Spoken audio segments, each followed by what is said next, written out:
Lionel,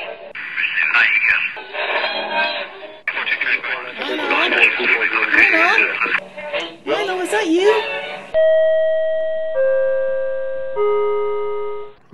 There, I think I got it.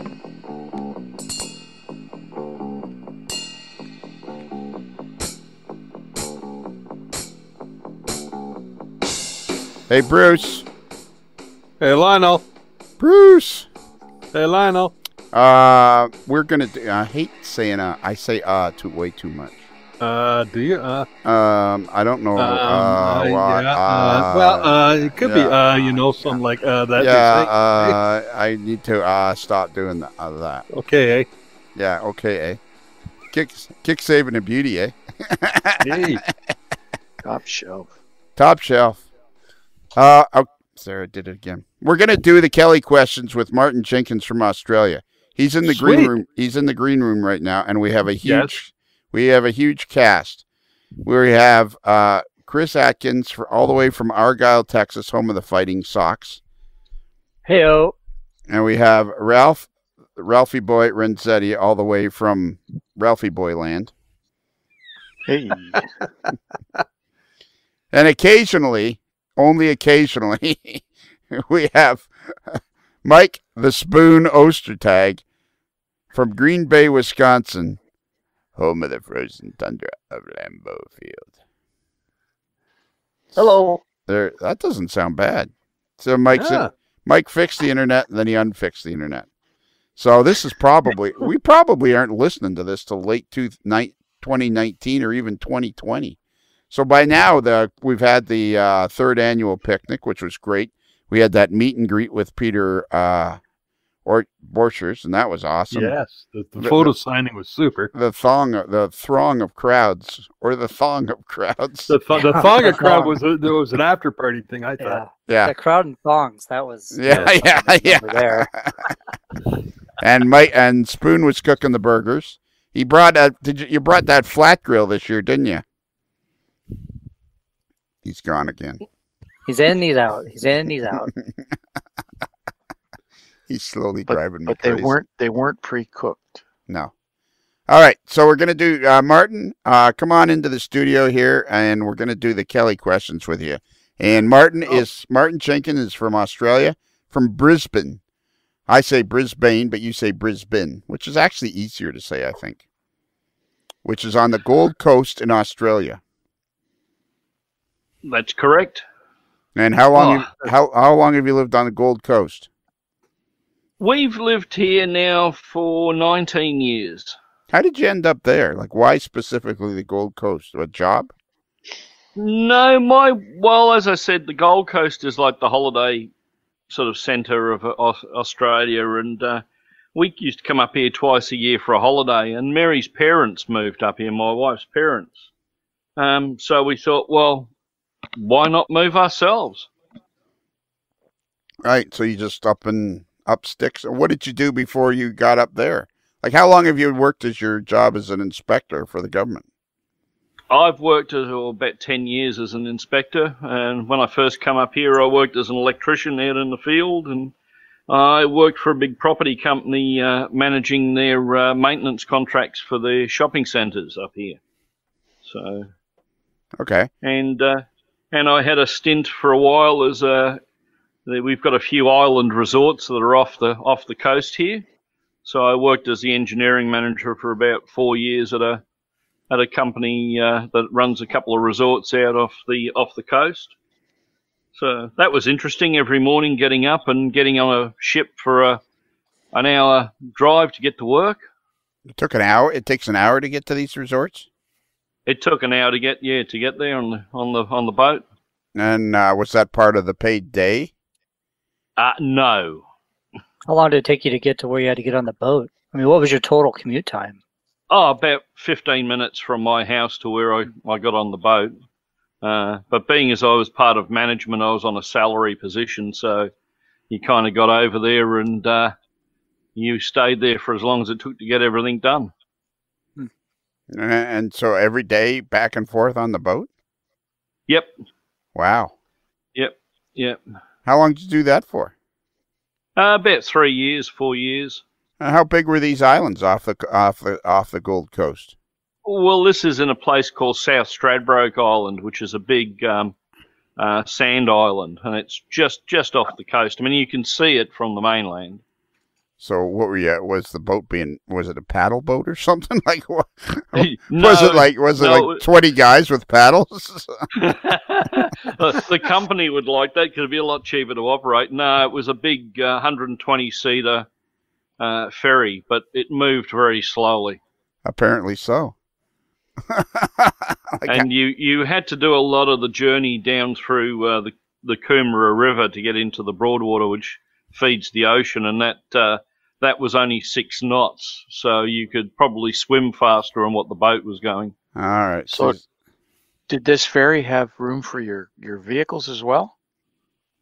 No, we used to have another barge that used to bring a semi-trailer over with all our supplies and bits and pieces for the day to run the resort, because the island had no power, gas or anything to it. So we used to run our own power station on the island, as well as sewerage farm and water treatment plant. So the island was completely self-sufficient. What was the name of the island? Coran Cove. Coran Cove. Couran Cove. See, I see Martyn Island. So Yep. was it past Martyn Island or something? No, it's down south from Martyn Island. It's on South Stradbroke Island. Oh, all right. Well, couldn't you practically? They could have built a bridge there. Oh, yes, yeah. Wow, that's crazy. Which would take me, of course, to my favorite trivia question. Did you know, Ralph, that there is an island in Canada that the only way you can access it is from a bridge in Maine? No. Yeah, it's called Fox Island. I believe it's Fox Island, or Fox Island is the first. Anyways, the only way it was where Roosevelt used to have one of his summer homes. I think it was President Roosevelt. Anyways, it's in Canada. And it's in Canada. I'm going to go look at it right now. I'm not going to leave everybody. I'm going to find it right now. I know exactly where it is, so I can find it. I can find it quickly because I know exactly where it is, but I don't know where it is without the map.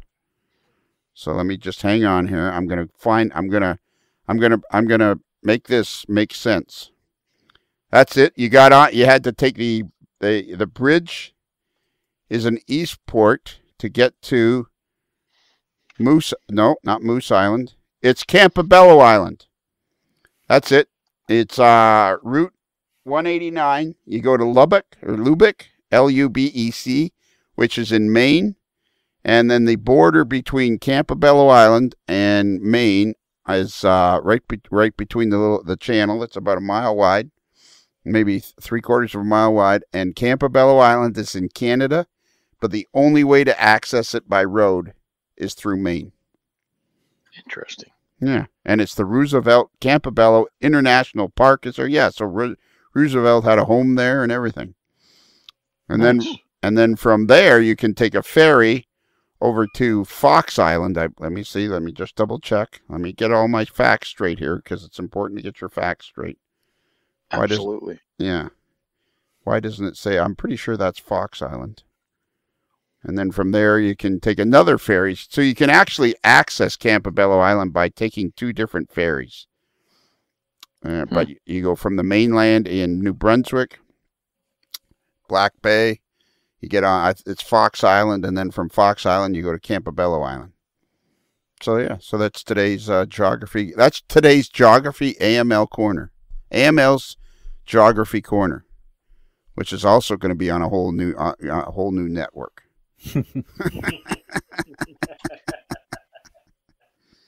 Man, we managed to we've killed 9 minutes so far. I just desperately don't want to ask Martyn the Kelly questions. I don't know why. I've just got a bad feeling about this. Can't be any worse than some of the other ones. That's true. Yeah. All right. You ready, Martyn? Let's go. All right. Which do you prefer, steam or diesel?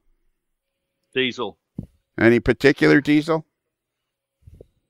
The Victorian B-class diesel, which if you could imagine an F7 with a cab on both ends.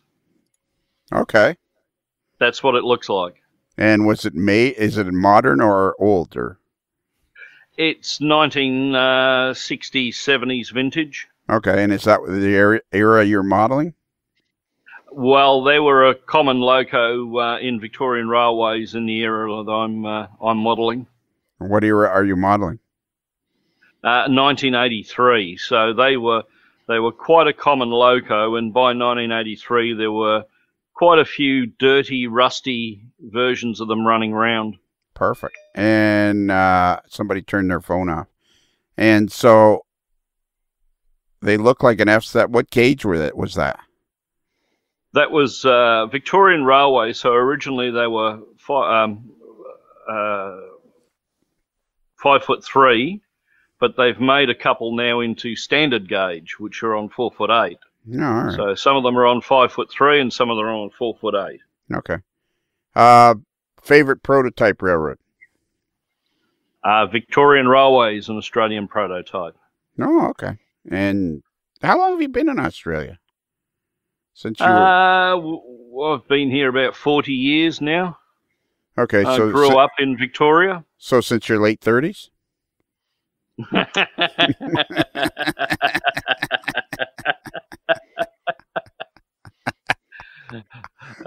No. Oh, okay.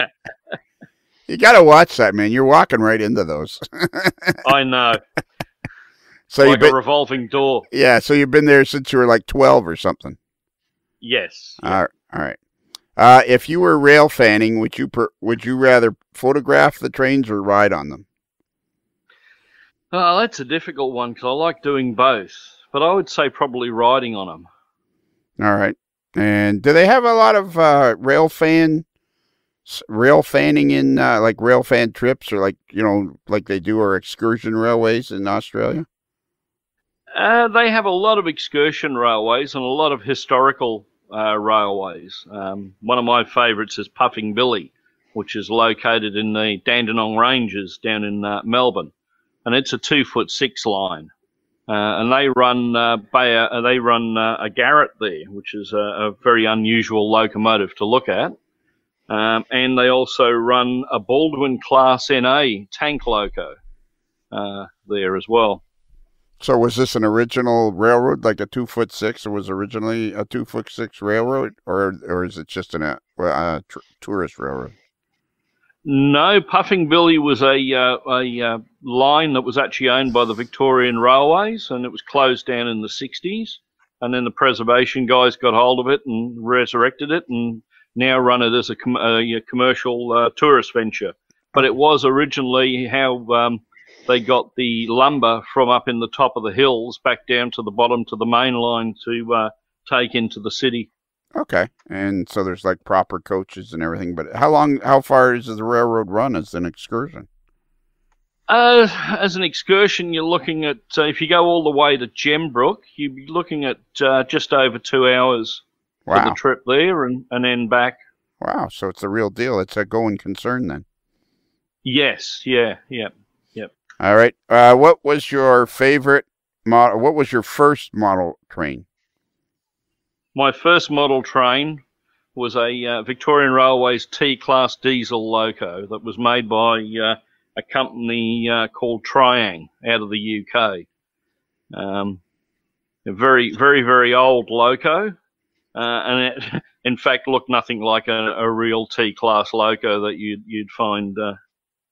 And you got that as a kid or something? I got that as a present when I said I was getting into model trains. Oh, really? Yep. Someone said, well, you can have this. 00 scale? And it was 00 scale, yep. Okay, slightly bigger than HO. So somebody gave it to you? Yes, yep. I forgot to tell her. Oh, I know I did tell everybody that Ralph is here. What's your favorite model railroad scale? That's a bit difficult for me because I'm known as the rubber scaler. I do N-scale American, HO is Victorian Railways, and I do ON30, which is the Puffin Billy one. I would say probably O-scale and ON30 because you can get more detail in there. Okay, and you're building 3 different railroads, aren't you? Like 3 different scales. in your Yes, shed. yeah. I'm in the shed here. We're building HO. In the garage in the house is a small N-scale layout, and we've got an exhibition layout which is ON30 Now, where do you keep that? in a trailer out the front. Holy mackerel! You're just covered in trains now. Well, like my wife said, this isn't a hobby; it's an addiction.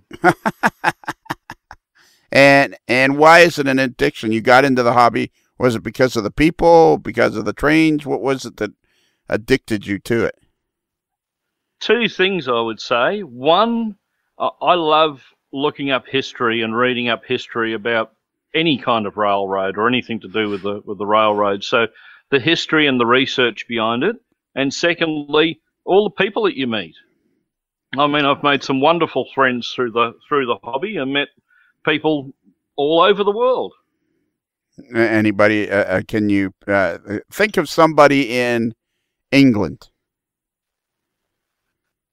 Somebody in England. Well, there's Gordy Robinson and there's Peter Borschids and Okay, well, it's two. There's two. I've got I'm actually the town I came from in South Wales actually has a model railway club, and I've been there and met Clive and a few of the other people that are from there. Yeah, and now with the new digital world, it's easy to stay in touch with them. Exactly. Okay, well, Peter Borchards and Gordy Robinson are fairly well known to the viewers of the AML podcast. Which one is your favorite? Do we have to pick favorites? Yes, it's the Kelly questions. You have to pick favorites. Yeah. You have to pick favorites. Yeah. Okay, sorry, Gordy. Well, this will help you. True or false? N scale is dead. Oh, false. Yeah. Yeah. It's just lost in the hobby, right? What do you have? I've been looking around. I can never find a HO convention, but I can always find N-scale conventions. Wow. Hey, Bruce, I don't think anybody's ever pointed that out before. That is true. That is true. That is a great point. There are N-scale conventions, but there are no HO scale. No, OH. Want to try that again? Yeah. Take two. I'm punchy tonight because of this whole internet thing. There are N-scale conventions, but no HO conventions. That is an excellent point, Martyn. That is going to go a long way in your scoring. No. Yeah, that's a very, very good point. I mean, what were you, somebody going to say something? Yeah, well, you look at the HO, the N-scale community. I mean, it's quite large. It's large here in Australia. Yeah, and I think the reason the N-scalers have conventions together is because they can't make friends with anybody outside their scale.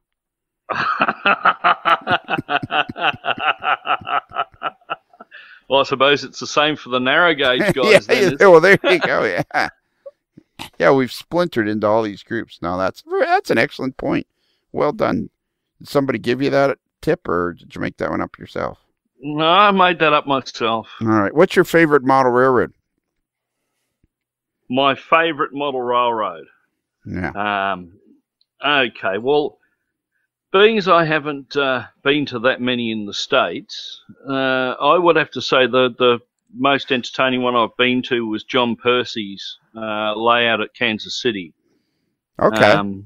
That was the DC layout. I went with another group of guys on an op session there.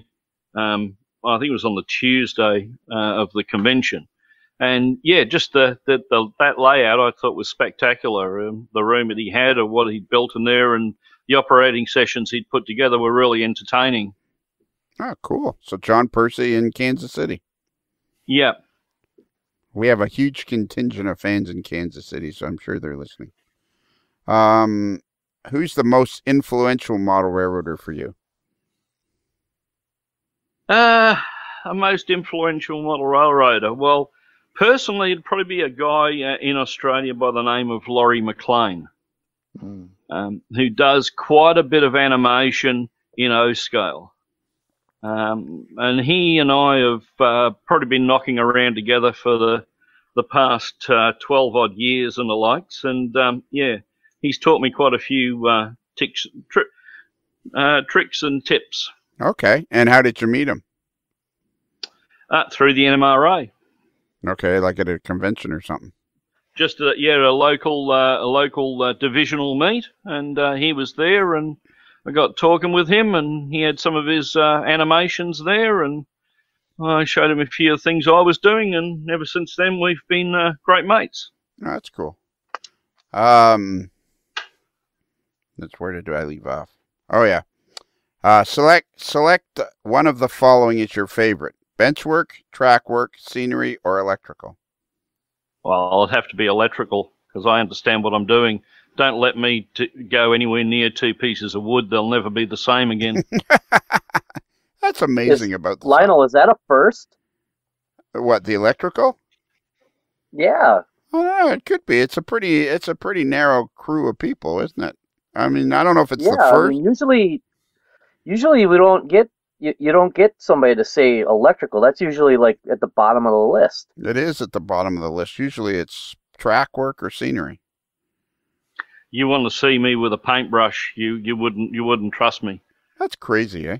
It's like how the hobby is that way, where some people love to do scenery, but they're scared of electrical. Some people love doing track work, but they're scared of scenery. It's crazy how the hobby is that way. But that's why Marty has helpers in the train shed. Yep. They all had a good laugh a few months ago when I bought my first static grass applicator. Because I reckon I zapped myself about 14 times before I actually got any grass down. So, yeah. You should have used your multimeter. Yep. Here we go. If you could give somebody starting out in the hobby just one item and cost was no object, what would it be? Cost was no object, one item, the contents of the Walther's catalogue.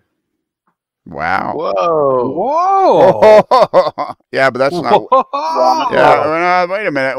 I'm gonna have to refer. Can I stand in line? No, I'm gonna have to refer to Bruce on this. We're gonna have to have a Conference? We're gonna bring in all. We're standing in the center of the field now. That's not one item, is it? No, I would say the contents are multiple items in the catalog. Yeah. We'll give them high marks for coming up with that answer. Shows Yes. great thought, originality. But no, he'll have to come up with one item. Yeah, one item. Does that you have to calculate this with the standard demerit then? Yeah, oh yeah. Well, definitely there, but there could be the modified standard demerit is in play in this case. Yeah. Yeah, that's right. That's So we right. have It's been rarely used. Because of the multiple choices or what? No. It's because at times the modified standard of merit has to be brought into play when circumstances dictate. Yeah. Okay. Yeah, okay. Still doesn't explain why, but that's good. I think So I got to pick something else? I think Bruce explained it clearly. Yeah. Yep. I understood it. I understood it completely. It's page 12793, paragraph 444, item 3.2.911. Yeah, it's right there. Point one. Uh, Of the AML standards. Well, I'll retract that answer then and submit a Pi Sprog 1 DCC system instead. There you go. Right on. Good recovery. yeah. You get bonus for that. Yes. So everybody remembers the main crux of your episode was about talking about the Pi Sprog 1 that you build and sell throughout Australia. Yep. Yeah, and since then, Bruce and I got ours, and at an incredibly reduced price. It was an amazingly reduced price. Amazingly reduced price. And yeah, so it works really good. Okay. And how's it working? Oh, awesome! I'm so glad you talked me. No, you didn't talk me into it. I was just like, once you were talking, I thought I got to try this. And we've managed to keep the magic smoke in them too. Yeah. Oh, that's good. That's good. Yeah. Yes. It's too bad that Chris never got his case though, because he wouldn't pay the freight Yeah. from Barrie, Ontario to Springfield. Somehow he seemed to think $82.67 American for freight was over. But we had to bring it across the border. There was papers to fill out. Papers. Well, we had to bring it into Canada first. Yep. Then into the U.S. Oh my Lord. We won't get to the part. We won't get to the part where they asked us to go in the separate room. Yeah, that's right. And then we got separated. Let's not get into that. Yeah. Where do you buy most of your model railroading supplies? My Australian stuff comes from a shop called Aurora Trains. The rest of it usually comes from a place called Train Tech in the US. Yes, you've talked about that before. I was going to talk to you about that when we were doing your interview, but I forgot. Did you tell them about the suitcase that you bring to the U.S. when you usually travel? Just for train parts? Yeah, and we've been trying over the last 10 years. We've been coming to the States every year, and I come over with a suitcase in a suitcase and still have to buy another suitcase from Walmart while I'm there. Kansas City was a bit of a problem because I went to the silent auction, made bids on a multitude of things, and then suddenly won them all. And so I had to go and get another suitcase just to put the stuff from the silent auction in to get back to Australia. So you said the Australian stuff you buy from Aurora Trains? Yep, that's a local shop here. It's a shop. Is it fairly prosperous? Yes, he deals mainly in the Australian prototype, so he's got a captive market here. With hobby shops in Australia, I think unless they stock the Australian prototype, they're kind of on borrowed time. Okay. Because the amount of stuff you can buy online and the prices you can buy online compared to here, makes it very hard. And say, how would the quality of Australian produced models compare to, I don't know, say Intermountain or Athearn? Over here, you've got 4 basic Australian manufacturers: Aucision, Austrains, SDS, and Eureka. And all of those companies get all their rolling stock and everything made at the same factories as Athearn, Atlas, and a number of the other American manufacturers. So, they'll be up to the quality of an Intermountain or a Tangent model. Okay. Without any problem at all. And do any of these model railroad manufacturers in Australia, do any of them have like a company where like that's what they do full time, or are they all part-time companies? They're all basically part-timers. The only one that kind of is full-time is Aucision, right. And they're about the biggest. Now, those 2 guys that run that business also own a number of real one-to-one trains and do contract work for the rail operators out here. So they also operate a real railroad as well. Okay, so they're doing quite well then. And they bought the real railroad Yes. after they started the model railroad company with the proceeds. No, that's what they used to do before. Yeah, it was the other way around. But here's my theory, and you know what? You may be able to help me with this. Here's my theory of how Aucision got their name. I'm thinking it's Australia, so I know it's not uncommon for some Australians to enjoy the odd libation. So I'm thinking these 2 guys, before they got the idea to start a model railroad company, they're in the bar, they're having a few wobbly pops, maybe a few too many wobbly pops, and one guy says, "Well, like we should keep, have Australia in the name." And the guy says, "Yeah, we should make precision models." And they go, "Yeah, why don't we just call it Aucision?" They were trying to say Australian precision, but they came up with Aucision. Yep. I could probably guarantee that's how it came about. All right. Let's see. What your favorite train event of the year, model or prototype? Well, being in Australia, it's probably the biggest show we have in our state, which would be the Brisbane Model Train Show. which I'm a regular participant of every year. We take a layout up there. If it was international and it was one of the years when I'm going to a convention, well, it'll probably be the NMRA train show at the convention. Yeah, let me try again. What's your favorite train event of the year, model or prototype? Train event of the year. Yeah, model or prototype. Well, model, it would, it'd be Brisbane Model Train Show. There you go. That wasn't so tough. I didn't need all the other stuff. You gotta, this is all goes to your scoring system. Yes. My note sheet's becoming quite complex right now. So Oh no, I've upset the calculations. Yeah. Yep. This is the first time I've ever had to go to a page 2. yeah. And he's using 11 by 17. Yeah. He's got a legal size pad. Legal size. Yeah. Do you prefer regular beer or light beer? Oh, regular. Why would you drink light beer? Good man. Attaboy. What's your? Well, let's go. Let's throw in a supplementary question. What's your favorite beer? Kilkenny, All right. which is an Irish beer. Can you get it in Australia? Oh yes, yeah, it's very big in Australia. Is it expensive? No, it's fairly reasonable. Okay. No, It's a bit like Guinness, but not But burnt. no, we figured out it had a different name in North America. Oh, that's right. Yeah. In Canada, it's Kilkenny. Yeah, but what is it in the U.S.? Yeah, in the US, it was a different name. Bob's. Kill Coors. Bill. Yeah. Bob's beer. Coors. It was Kill Bill in the U.S. Yeah. Do you prefer salty or sweet? Sweet. Dogs or cats? Oh, dogs, definitely. Do you have a dog? I do. He's sitting right next to me here. What's his name? His name is Bundy. And it's not named after the Bundy time clock.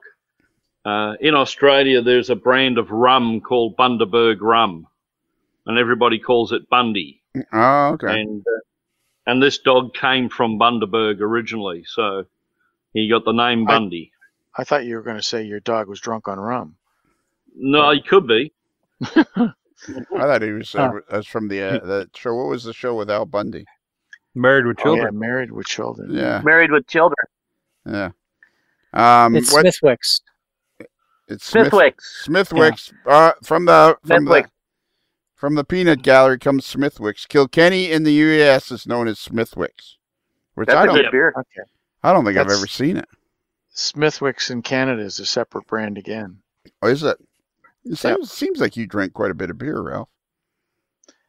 I've sort of been forced into it, having 2 boys growing up in the house. So And is it not pronounced Smithwick's? The W is Smithwick's, silent? exactly. I know. So the other thing is, when I was in Ireland, I never saw Kilkenny, but Smithwick's is everywhere. So I think that it's actually what we discovered when we were researching this when we were in Kansas City, drinking beer, was that that Kilkenny is an export, and it's exported to everywhere else but the U.S. evidently. Chris, while we're on the subject of Kansas City, this was an ideal time for me to bring up this topic. We shared a house together with our buddy Stewart Sterling, did we not? The 3 of us? Yes, we did. And I thought that went pretty good, don't you? Yes, I did. Yeah. And I'm assuming we're going to do the same thing again in St. Louis? Yeah, we need to figure that out. Yeah. But what I was headed towards, I think, would you be opposed to a bylaw for the renting of the house? You can't have anybody in there that's on a diet.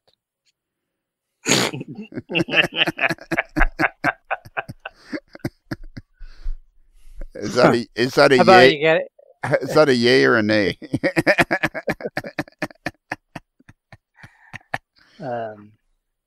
Think God about it. only knows what'll be going on in 2021 or whatever. We just no outside influence, just regular stuff.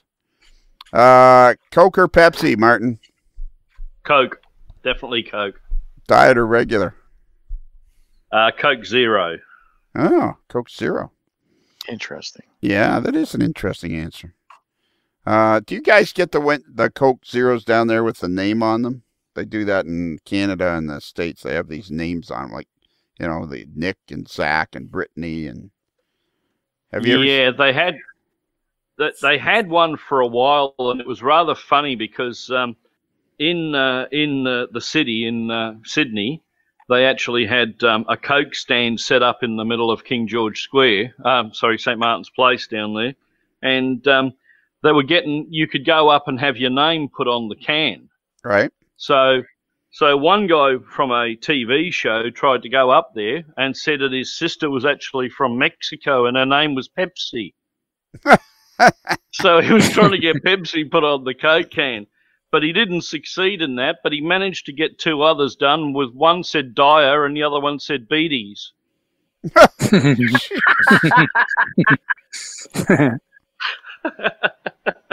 And they actually printed it on the can for him. Oh, man. What is your favorite hot dog condiments? Oh, this could be bad. Onions. Okay, what's bad about onions? Oh, nothing's bad about onions. No. No, I was just thinking about other condiments that I could mention. Well, you're more than welcome to mention whatever condiment you enjoy. Just keep in mind your final score. I don't mind a bit of ketchup. Oh. There you go. That just blew it out the water. No kidding. Au contraire, my friend. Your score is going high. Are you over the age of 8? No ketchup on a hot dog after the age of 8. I thought it was 10. Well, Lionel. Yeah. Lionel. Yeah. Can you come over here for a second, please? Certainly. Okay, hang on, boys. Yes. Yeah. Spoon, go ahead. Who invited Bruce and Martyn in the same room? Bruce is. I thought we had rules against this. No, we've tried all the ways. Bruce has been here since the beginning. He's a. I know, but the whole ketchup thing. I thought we had rules against the ketchup stuff. Well, we don't have rules against it. It's just that we have discovered that if you eat ketchup on a hot dog, you're probably fairly immature. Oh, okay. All right. Okay. Well, okay. Well, we'll go back in there. I'll do the best I can to contain my upsettedness. Upsettedness. Yes. Yeah. Contain your upsettedness. Yes. Okay, we're back. Have you ever been bungee jumping? No. Okay. I like to live. This is a great question for you. This may be the best. You may be the best person ever. Well, no, we've had other good answers on this. If you were a beer can, what size would you be? Darwin Stubby. Darwin Stubby. See, yep. What's a Darwin Stubby? Darwin Stubby holds about 4 liters of beer.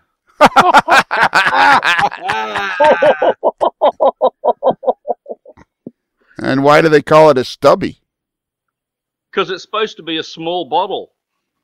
But it's a giant bottle. Exactly. In Australia, they sell beer in a small bottle, like your standard size bottle would be called a stubby.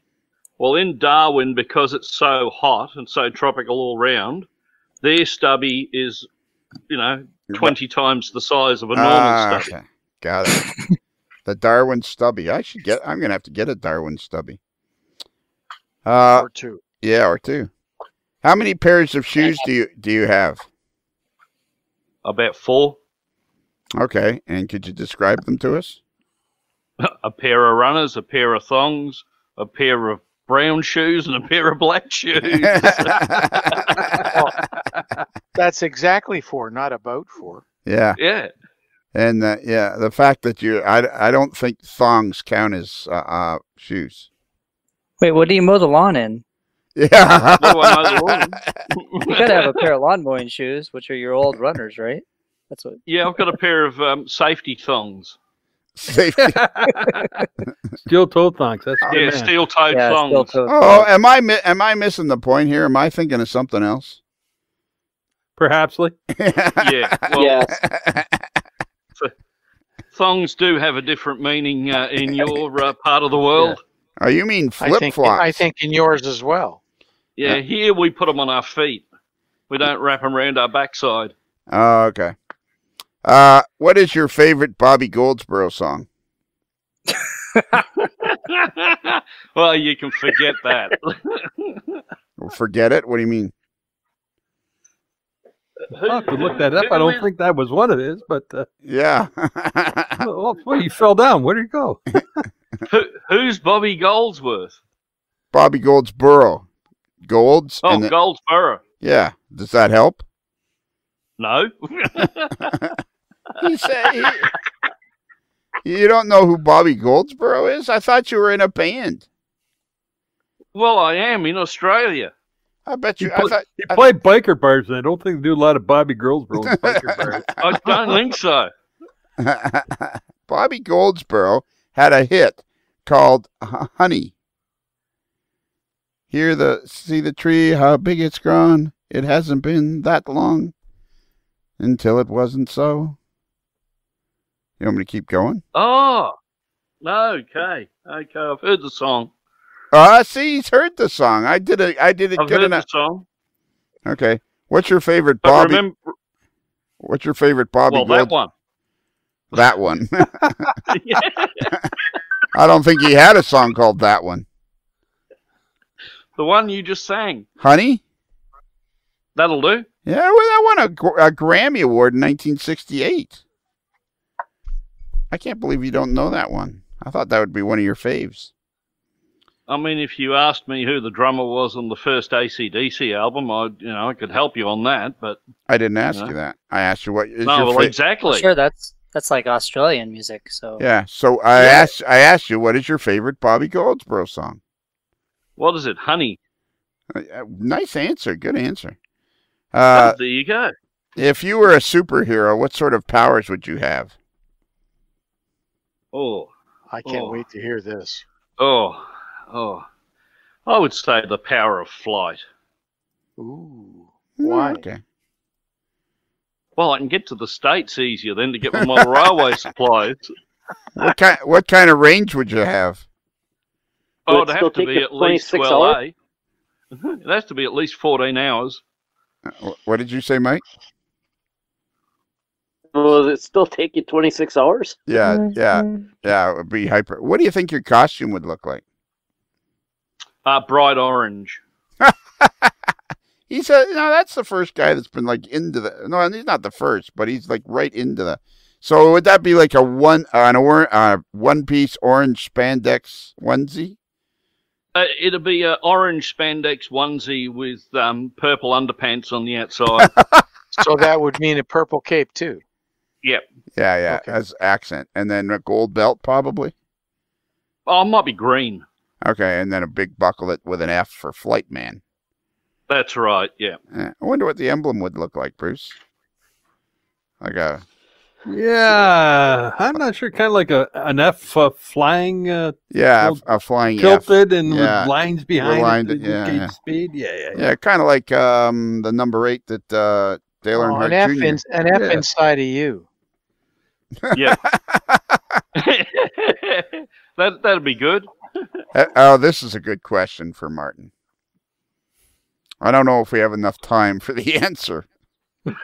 Here we go. Have you ever had a brush with the law? Careful how you No. answer this now. No. Because this is going out on public radio, no. So have you ever We had a did not. brush with the law? Oh, let me put it to you this way. Let me give you an easier. How many times have you had a brush with the law? Back in the day, we got a couple, but nothing that I got a criminal record for. Put it that Okay, way. yeah. Less than 12 times? Oh yes, less than 12 times. Okay. So probably More than 9. 6? Probably 9 or 10. Yeah, we're 11.5. Yeah. Yeah, they let him go on the last one. Yeah. Have you ever been on TV? Only on the news when our model railway club room got set on fire. Got set on fire? Yes, we were given a property that we were to set up in, and there were squatters in there. And they decided to come back, and because they'd been locked out, they decided to burn the building down. And were they successful? They were very successful. We were lucky because we hadn't moved anything of our club, any of the layouts or anything in there. So we had no equipment in there. We were just moving in. How long ago was that? Oh, about 5-6 years ago. Okay. Wow. There's actually a thing on the YouTube channel with pictures of the fire and video with news coverage of the fire. So the club ended up somewhere else. The club ended up somewhere else. We're in a historical park up in a suburb called Pimpamar on the Gold Coast here, Okay. called Heritage Park. And that's where they have all the steam rallies and the car clubs and Right. the historical days. They're all up there. So they gave you guys a room in the basement of that building? They've given us a plot of land there, and we're getting grants together at the moment, and we're going to build our own building. Wow. They gave you a plot of land. Yep. Yeah, Wow. so we've got a 15-year lease on a plot of land up there, which will be about a quarter of an acre. And we're looking at the moment, one of the guys in our club is an architect, so he's at the moment doing drawings and everything of the club rooms, and we'll go to the Gaming Commission here and look for some grants and get some money, and we'll build our own club rooms. Cool. Who's your best friend? My best friend would probably be another model railroader named Rock Wall. Rock Wall? Is he like from The Simpsons? That No. Funny. He has a brother is that named Stone. There's a town near me called Rockwall. I wonder if they're related. They could be. I'm thinking Maybe that's former what it's named after. former matinee star Rock Wall. But Well, yeah, no, that is his name. No, he's not a former matinee star. that's like Rock as in ROCK, ROC and the last. WALL. Wow, Rock Wall. Yep. And don't tell me his brother is Brick. No, No, it's Stone. And we call his son the Little Pebble. Okay. What's your favorite zoo animal? Oh, it'd have to be an elephant. Oh yeah, for sure. Yeah. But man, you just spit that right out. There was no hesitation on that at all. No, it'd have to be an elephant. All right. Elephant are cool. Do you prefer baseball or hockey? Oh, baseball. Love baseball. Do you? Yep. Okay. If you could, It was good going to Kansas City. We actually went, after you guys had left, we actually went to another game and saw the Toronto Blue Jays actually get beaten by Kansas City. okay, so we went to a game together, and we Yep. saw the Cardinals and Kansas City Royals. There's like 12 of us. It was great fun. If you could choose, when you bought something and I started eating whatever it was you bought. Oh, it was some sort. One of those funnel cake things. Yeah. Yeah, I started eating your funnel cake, so then Tony Cook went and bought me my own funnel cake. Yeah, sugar overload. Yeah, it was good though. Oh, yeah. If you could choose only one professional sports team to root for, would it be the Detroit Tigers, the Dallas Stars, the Green Bay Packers, the Toronto Toros, or the Toronto Maple Leafs? Well, I would have to say, being as my wife comes from there, and I have the shirt, the Green Bay Packers. And a baby. You're not bothered by the fact. Mike all excited. You're not bothered Yeah. by the fact that their quarterback is all washed up and is past his heyday. I wouldn't have a clue. All I know that whenever they're playing and I go around my in-laws' places, they're Right. wearing foam cheese heads, All right, cheese hats. He likes the way they scrum. Yeah. Yeah, if Yeah. you were stranded on a desert island with just one person, would you prefer it to be Mike the Spoon Ostertag, Ralphie Boy Renzetti, Chris Atkins, all the way from Argyle, Texas, home of the Argyle Fighting Sox, or Bruce the moderately agitated mailboy?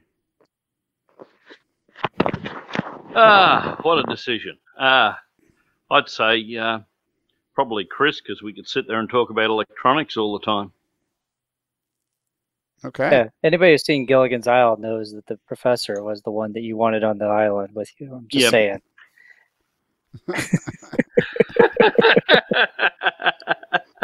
Not Gilligan. Okay, well, just sit quietly, and we're gonna do your. I was thinking Lionel was more the skipper, but okay. Yeah. Yeah, that, careful, you haven't got your score yet. Who's Gilligan then? Yeah. Spoon has to be Gilligan. That's a. Why have to be Gilligan? Wait, never mind. I know. Just go with it, buddy. Just go with it. Yeah. That's all right. All right, we'll do the scores. We'll let Chris go first. Well, I was giving pretty hard marks until he got to that N scale question, so I gave him a 2.75. Ooh, that's not a bad score. Ralph? I went the other way. I gave him originally a 10, but I had to take 2 points off. First, because of his pronunciation of H. He's H instead of H. And the other one was because of the catch-up. Yeah. So he lost 2 points there. So that makes it 8. You only lost 2 points for the catch-up? Wow. Oh, man. Well, that's a pretty high score. Could have been worse. Yeah, that's a pretty high score, Martin. Maybe you're right. Well, it's too late Maybe now. 3 points. 3 points for the catch. No, too late. Once you submit your score into the computer, you can't. We have it set up that you can't take it out. So you get an 8 from Ralph. Okay. There's no undo. Cool. Okay. Spoon, go ahead. Give it your best shot. All right. Well, he was doing really good up until the snafu with the one item question. That he kind of had to lose marks because of the fact that he had to answer a second time. But he had a good comeback. He gained marks back with beer questions, and the catch-up thing really threw everything into a tailspin. And then he got some of that back with the Packer question. I'm going to have to say -1. Wow. That's a fair score, I think. -1. That seems about right. Bruce? Yeah. Well, yeah, we're going good until the one item thing, but I thought in my mind tossing the Walther's catalog question answer out there was so great ingenuity, even though we had to go the modified deviation, standard deviation on it. So in the end, it was a net wash there. The Darwin Stubby was truly outstanding. Yeah. So got really high marks for that. Ketchup, of course, just blew it way out of the water on the plus side. So I'm ending up with 91.44.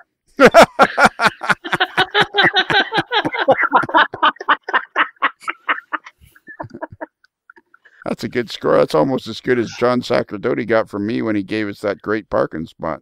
What was that again, Bruce? I missed that. 91? 91.44. Yeah, like he didn't. So I'm assuming he must have given you a spectacular price on that sprocket thing. No, it's all on the ketchup. All condiments are equal, man. Okay. Oh, yeah, that's right. You did support him on that one. Yeah. Okay, Lionel. Yeah, I gave him a -80. So. -80. A -80? Yeah. I'd pretty much lost interest right off the bat. So.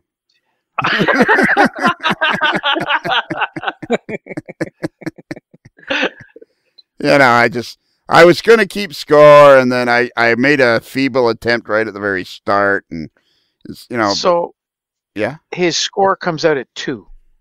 Yeah, that's pretty good. That's middle of the pack. 2. Yeah, that's Averaged out at 2. I think it's up. Two's in That's the nothing upper- for sure. I think it's higher than that because Bruce was 91.5 roughly. 94. No, And then there's a No, minus no, 8. no, 91. I thought you were +8, Ralph. Yes, Ralph was plus Yeah. 8, he said. Yeah, Yeah. so weren't you 91.4, Bruce? 91.44, so plus 8 makes that 99.44 now. Yeah. And then, Minus 80 hang on, was yours. right? So So that's like 11. That's no, 11. That's almost 20. Point Minus 4. 1. That's 11.4. You had a minus 1. And what Makes it 10. universe is minus 80 from 99.11? Yeah. Minus 80. Yeah. You Yeah, had 99 minus 80 is not 11. no. That's 19. It's 19. Yeah. Oh, I can hear him on the calculator now. Is that a calculator or an adding machine? Yeah, I know. Yeah. I hear him with the big. I hear him Handle with. on the side. Yeah, It's that's the exactly right. abacus he's got going. He's got the beads Yeah. zipping back and forth. That's right. He can weather the hell out of a locomotive, but don't ask him to do math. Yeah. So you might get a deal. So yeah. Anyways, it's an app. You were ballpark. Yeah. Honestly, I don't know, something about you rubbed me the wrong way right out of the box. So I just, I put down minus 80 and that was it.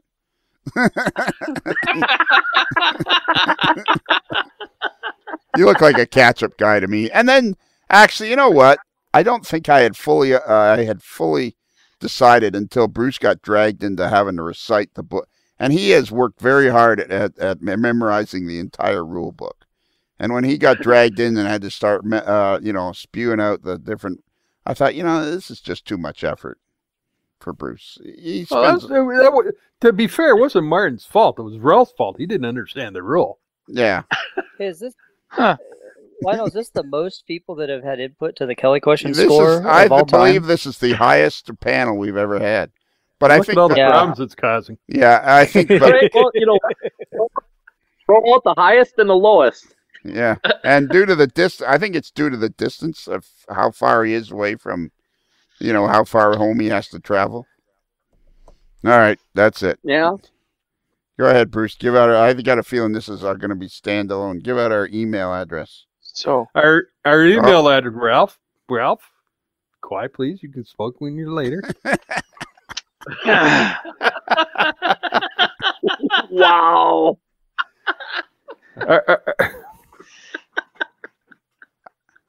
For future reference, Bruce takes the email very, very seriously. So I know that. So he has to have silence. Oh, Ralph's got a note though. What note do you have there, Ralph? Oh, he's been deciphering.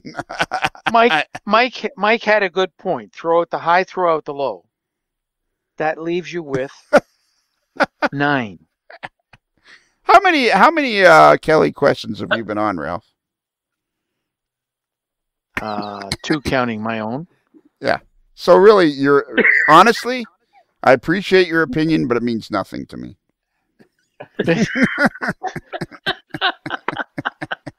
There is no high throwing out high. There's nothing to do. This is not figure skating. This is a man's sport. This is Kelly questions, although it's not a man's sport because Kaylee answered them once. Yes. Yeah, so it's we're an equal See, that's why I opportunity. ignored the ketchup thing, is because I figured I just threw out the worst. Yeah. You want to try The again? great Bruce? on You know somewhat this means, Lionel? We're going to have the class again on how to score the Kelly score. Yeah. Oh, Kelly yeah. questions. You know what you should And say? it's a 2.5-day course, so don't you guys start Yeah. laughing and not thinking it's not serious. Yeah. We could organize that and have a clinic during the next NMRA we're all at. Yeah. Rochelle. Right after the special signing with Peter, we can have the class in Rochelle. May I Before interject? or after the hot dogs? Certainly. May I interject here? This is just a thought, Bruce. I appreciate your input. This is my input on that. I feel like the 2019 picnic was very busy with Peter's meet and greet. Yes. I mean, we were overrun with people that wanted his autograph. So, 19?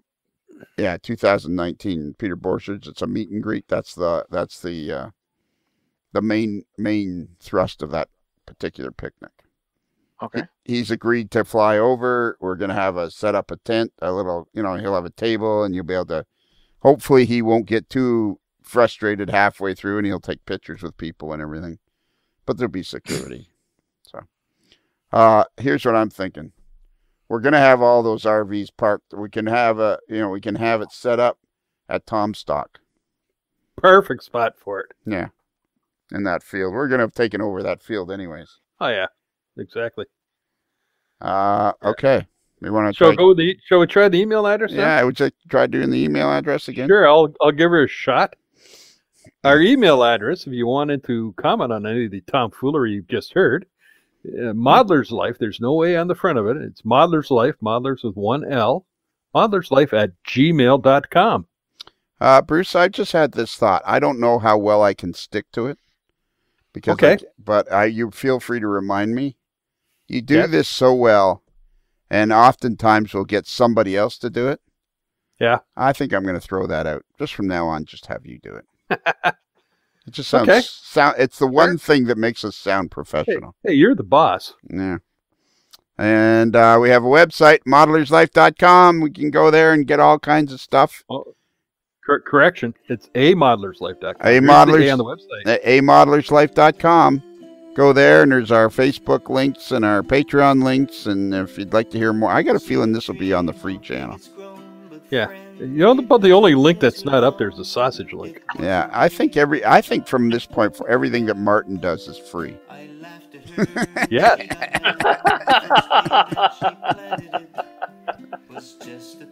So with this particular show has been considered, this podcast, this episode has been rated marginally adequate by 6 out of 10 veterinarians.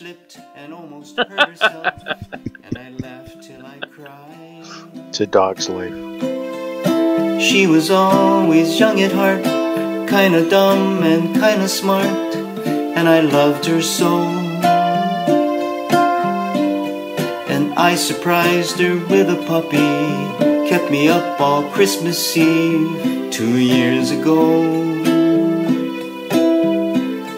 And it would sure embarrass her when I came in from working late, 'cause I would know that she'd been sitting there and crying over some sad and silly late show. And honey, I miss you, and I'm being good. A Modeler's Life is sponsored by Big Ass Maine Potatoes. If you've got a Maine potato, you've got a big ass. It's another Lincoln Homer.